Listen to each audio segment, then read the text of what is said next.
गया हो औरंगाबाद, नवादा, जमुई, एक बात स्पष्ट है कि लड़ाई हर जगह जीत के मार्जिन की है कि कौन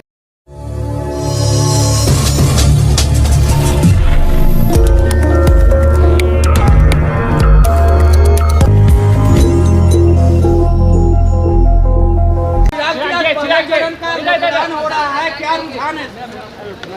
पहले चरण में जहाँ से भी जानकारी सामने आ रही है, भले वो गया हो औरंगाबाद, नवादा, जमुई, एक बात स्पष्ट है कि लड़ाई हर जगह जीत के मार्जिन की है कि कौन कितने बड़े मार्जिन से सीट निकालता है। भाई मैं एनडीए गठबंधन का सहयोगी हूँ, सिर्फ इसीलिए ही नहीं, पर चारों सीटों पर हम मॉनिटरिंग कर रहे हैं और चारों सीटों से एक बात क्लियर है कि हमारे प्रत्याशी चारों जगह जीत रहे हैं और कमोवेश यही माहौल पूरे देश भर का है। लगभग 102 सीटों के आसपास देश भर में भी मतदान चल रहा है, तो यही माहौल मोर और लेस देश भर में भी है। पर बिहार का मैं दावे के साथ मैं ज़रूर कह सकता हूँ कि 4 की 4 सीटें जीत रहे हैं और यहाँ से जो माहौल तैयार होगा वो आपको अगले 7 चरण में दिखाई देगा। और कारण भी है, जिस एकजुटता के साथ एनडीए के तमाम घटक दलों ने, हम लोगों ने मिलकर चुनाव प्रचार किया, तमाम एनडीए के गठबंधन के घटक दलों के वरिष्ठ नेताओं ने, खुद प्रधानमंत्री ने यहाँ पर सभाएं की। ऐसे में आप मुझे बता दीजिए इंडिया अलायंस के कौन लोग आए? क्या उनके कांग्रेस का कोई बड़ा नेता आया क्या यहाँ पर? राहुल जी को तो अभी तक फुर्सत नहीं मिली आने की, पहले चरण का चुनाव हो गया, इनके वाम दलों के बड़े कोई नेता यहाँ पर नहीं आए, तो वो गंभीरता नहीं है।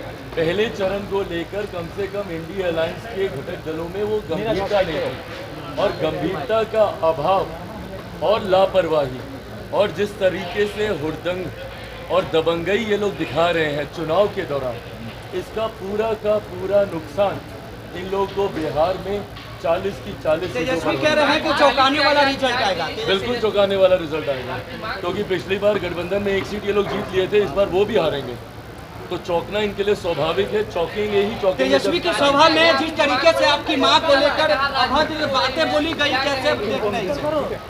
भाई पहली बात तो मेरे लिए ये सेंसिटिव मैटर है। मेरे परिवार के ऐसे लोगों को गाली दी जा रही है जो सार्वजनिक जीवन में भी नहीं है।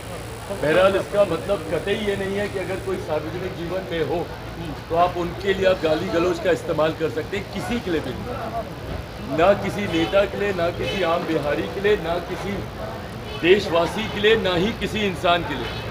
सभ्य समाज में ऐसी अभद्र भाषा की कहीं कोई गुंजाइश नहीं है। मैं मानता हूँ मर्यादित शब्दों में रहकर आप कड़े से कड़ा विरोध भी आप दर्ज करा सकते हैं।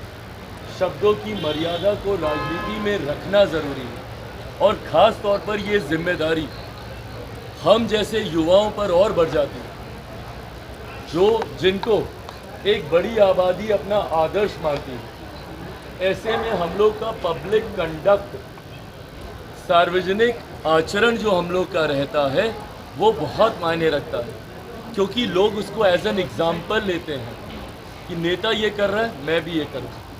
आपकी खामोशी, मौन समर्थन रहा उन असामाजिक तत्वों के लिए जो आपके सामने गाली दे रहे हैं, और आप उस पर कार्रवाई करने की बजाय या कोई कड़ा वक्तव्य देने की बजाय आप क्या कहते हैं कि मैंने सुना नहीं। आप क्या कहते हैं कि ये छोटी बातों को तूल नहीं देना चाहिए। भाई खून खौलता है और मुझे लगता है हर बेटे हर बेटी का खून खौलेगा अगर किसी के भी माँ को इस तरीके से गाली दी जाए। किसी के भी साथ ये घटना होगी, हर किसी का खून खौलेगा। मैं तब भी बहुत संयमित तरीके से अपनी बातों को रख रहा हूँ, पर इन बातों पर दुख या कार्रवाई करना तो दूर, इसको कवर अप करने का प्रयास किया जा रहा है और इसको ढकने का प्रयास किया जा रहा है, ये बोलकर कि ऐसी बातों को तूल नहीं दिया जाना चाहिए। ये आपकी मानसिकता को दर्शाता है। वही जंगल राज 90 के दशक का अब याद आने लग गया है, जिस वजह से हमारे प्रदेश से बड़े स्तर पर पलायन हुआ था। ये अगर वो जंगल राज की परछाई नहीं है तो और क्या है। आज एक असामाजिक तत्व में इतनी हिम्मत कि तेजस्वी यादव के सामने चिराग पासवान के परिवार को गाली दी जाती है और वो कुछ नहीं बोलते हैं। सोचिए उस व्यक्ति की हिम्मत कितनी बढ़ेगी। गांव में जाएगा, देहात में जाएगा। जब चिराग पासवान की मां के बारे में बोलने में कुछ नहीं हुआ तो गांव की महिलाओं के साथ वो क्या हरकत करेगा? यही जंगल राज है जिसकी अब आहट सुनाई देने लग गई है। और ऐसे में इन लोगों की सोच, दुख मुझे इस बात का ज़रूर है कि मेरा छोटा भाई है, वो उनके सामने ये हुआ। राबड़ी देवी जी मेरी माँ है, बात ख़त्म। यहाँ पर मेरे सामने अगर कोई उनके लिए कुछ कहता, मेरी बहन मीसा दी के लिए कुछ कहता, रोहिणी के लिए कुछ कहता, ये तो वो लोग हैं जो सार्वजनिक जीवन में हैं। उनके अलावा भी इनके परिवार या किसी भी बिहारी या किसी भी हिंदुस्तानी के लिए कोई कुछ इस तरीके की भाषा का इस्तेमाल करता, मैं वही मुंह तोड़ जवाब देता, हराकर जवाब उस वक्त दर्ज करता। और हराकर जवाब देने की भाई मुझे ज़रूरत नहीं है। बिहार की जनता आज की तारीख में सक्षम है इस बात का आकलन करने के लिए कि जो लोग इस तरीके की भाषा का इस्तेमाल कर रहे हैं, जो चुनाव में ही आपकी माँ बहनों को अपमानित करते हैं। अभी नवरात्रि का त्यौहार बीता है, मातृशक्ति का पूजन हम लोगों ने किया है। मातृशक्ति, उस शक्ति की इन्होंने किस तरीके से इन्होंने उन्हीं का अपमान करने का काम किया। नवरात्रि के पहले दिन मछली लहराकर और नवरात्रि के आखिरी दिन मातृशक्ति को गाली दिलवाकर, ये इनके संस्कारों को दिखा रहा है, आरजेडी के कल्चर को दिखा रहा है।